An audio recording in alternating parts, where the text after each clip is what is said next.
More is not better, and faster is not better.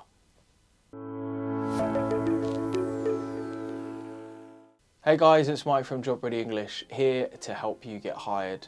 Today I wanted to make a little bit of a different video for you entitled Be the Tortoise and Not the Hare.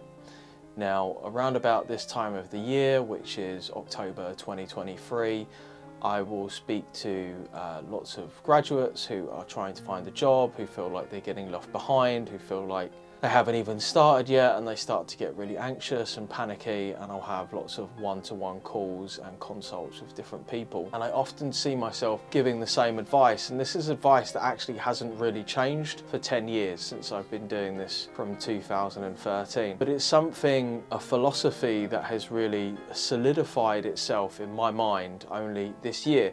And this is based upon my personal experiences, both through getting sober. So I've been sober, I haven't taken any drink or drugs or mind-altering substances for almost 11 years this year, and also through martial arts. I am a martial arts instructor. I've done martial arts for a number of years, and I have done the martial art which I currently study and became an instructor at last year, so I've done that for about 6 years. When I first started the martial art that I do now, I remember being instructed by a black belt who said 80% of the advice that I give can really be summarized into one sentence, which is slow is smooth and smooth is fast. And a lot of that advice I give in kind of lots of different ways through the videos and materials and courses that I do. But it can kind of be summarized like this. Know where you're going, understand the steps that you need to get there, understand the best process to do that, track that process, repeat. Where I see a lot of people being more like the hare and not the tortoise, and for those of you who aren't familiar with the story, the hare and the tortoise are going to be in a race. It's from Aesop's fable, and the tortoise ends up winning because the hare basically ends up falling asleep. So the hare just runs and runs and runs and gets to the end of the race and just thinks, well, the tortoise isn't going to get here anyway, gets distracted and kind of wanders off, and the tortoise just kind of bimbles and plods along. And this is a summary for what I see a lot of people doing for jobs, which is they leave it until the last minute and then they panic. So a lot of the consults that I have, or people who inquire about working with me one-to-one over an extended period of time, will tend to start off with the whole, I left it too late, I've only got this much amount of time, and generally, you know, I would say 99% of those people I say no to working with because it's probably not going to work out for them, and also I'm not a magician. So first of all, if you're watching this, you're either struggling to get a job, you haven't even started, or you're coming across a lot of failure, really what you want to do is just take a step back and appraise the situation. A mistake that a lot of people make is they'll just keep doing the same things over and over again. A good example is one-click applying through LinkedIn and Indeed. So what they'll do is that they'll do that for a week, get no response or very little response.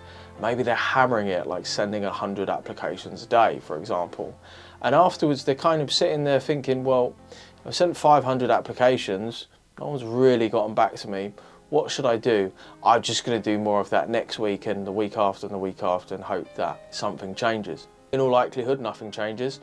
But what does change is your self-esteem will just get lower and lower. Your pride is just going to get crushed. You know, the way that you see yourself and your self-esteem and your self-worth. And eventually you just kind of run out of steam. You just sort of give up, because who wouldn't? You know, after essentially being ghosted or told no hundreds, maybe in some people's cases thousands of times, you just kind of think, oh fuck, do you know what I mean? Like, this isn't working, I'm just gonna, like, fuck it, I'll just do anything, you know, I'm gonna go home, I'm just gonna settle, I'm gonna study another degree, and people just give up. Instead of, you know, after a week or two, take a step back and think, what is it that I want to do? You know, I made a video a long time ago about making an application plan, and it is still advice that I give now, and it's actually how I can tell if somebody is really detail orientated. Believe me, the more detail orientated you are, the more organized you are, the more likely you are to succeed.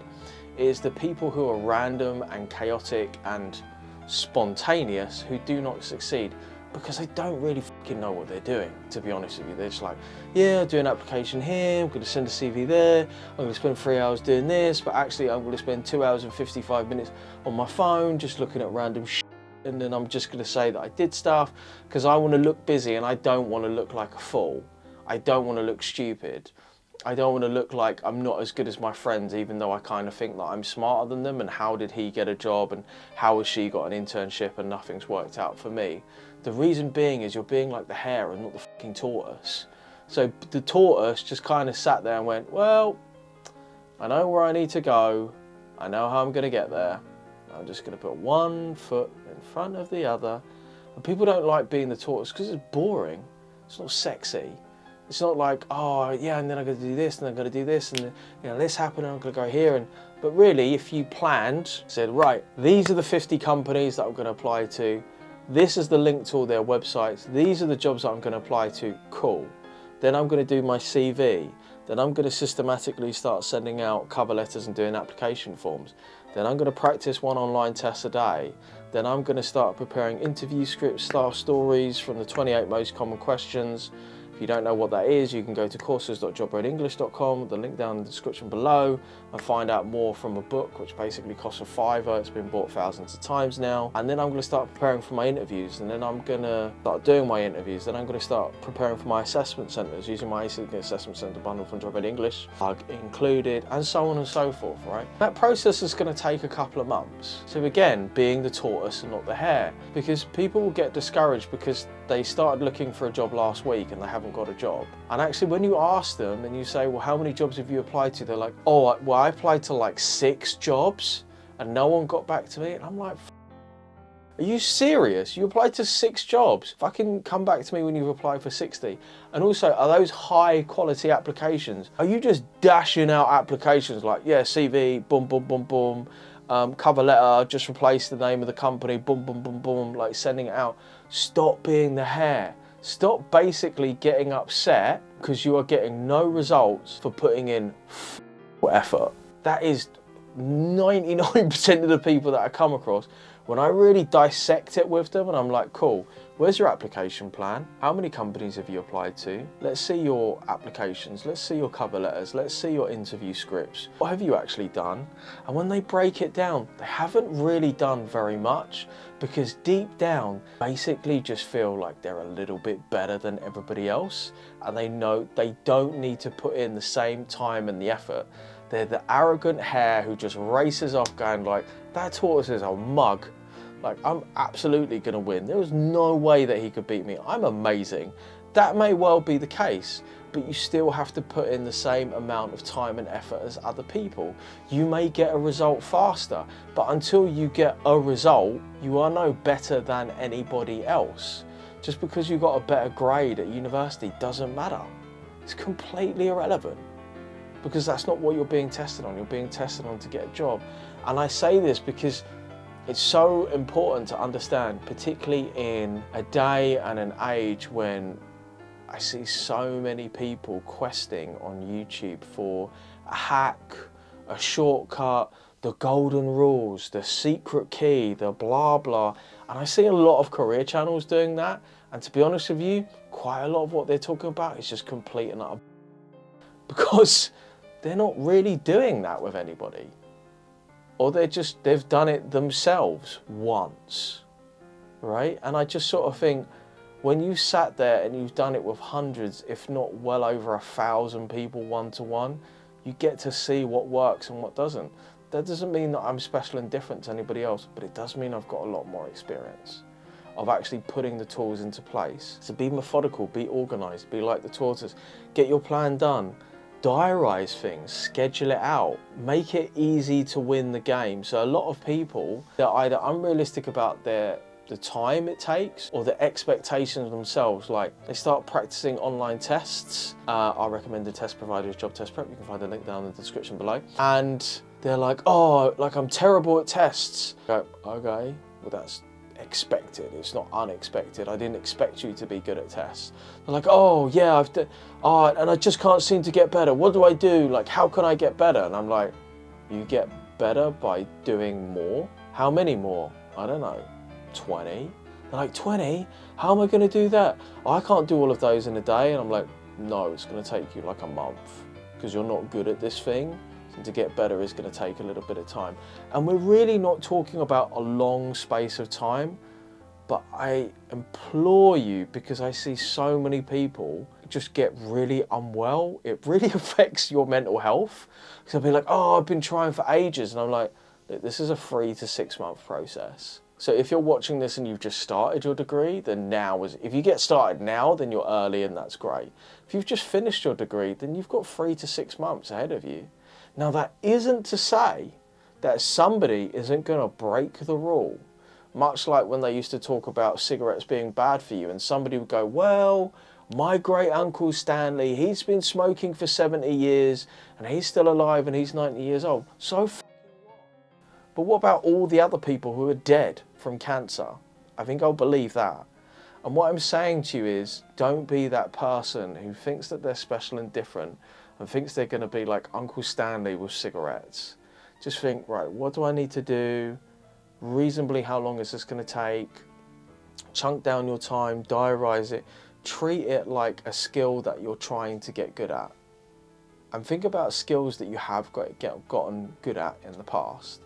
And you'll see, where these two things tie up. And that's why it's so important to be the tortoise and not the hare, because if you plan, you book out the time in your diary, you make things work around your priorities, not your priorities work around other people, then, put down your phone, have a bit of do not disturb time, just focus. Even if you're doing 15 minutes a day, an hour a week, make sure that that time is focused. It's not like, oh yeah, I was practicing online tests for 4 hours. And then I often say, yeah, but how much of that time were you on your phone? Or just looking on YouTube, or task switching. Task switching is awful for cognitive ability. It's really bad. I'd rather you just had focused time doing one thing for 15 minutes than unfocused time doing doing 4 things for an hour. There are so many simple things that you can do, but what you cannot do is hack the process. It doesn't work like that, in my experience of talking to a lot of people and working with a lot of different people. Are there exceptions to the rule? Absolutely. But if you treat it like it's a marathon and not a sprint, and you're reasonable in the amount of things that you can do on a weekly basis, you diarise and calendarize everything that needs to get done, you will be successful. But if you're right at the start, or you're really struggling at the minute, just assess where you're at in the process. Guys, I hope this video is helpful. I feel really strongly about this because I engage with a lot of young people and people in other capacities, and I see this affecting a lot of people's mental health. I just want to give a dose of realism to really transmit that, because I don't think that that's transmitted. I don't think people really understand that what they're engaging in is quite difficult and it's quite long. I wouldn't go into a marathon and be upset because I hadn't finished in 5 minutes, because I understand how long a marathon takes and I have a reasonable understanding of constraints. So if anything, this video is a way to share those constraints with you as someone who maybe hasn't really got anybody to talk to about that stuff. If you've enjoyed this video, let me know. If you want more videos like this, let me know. If you disagree and think I'm completely full of BS, let me know. See you next time. Bye.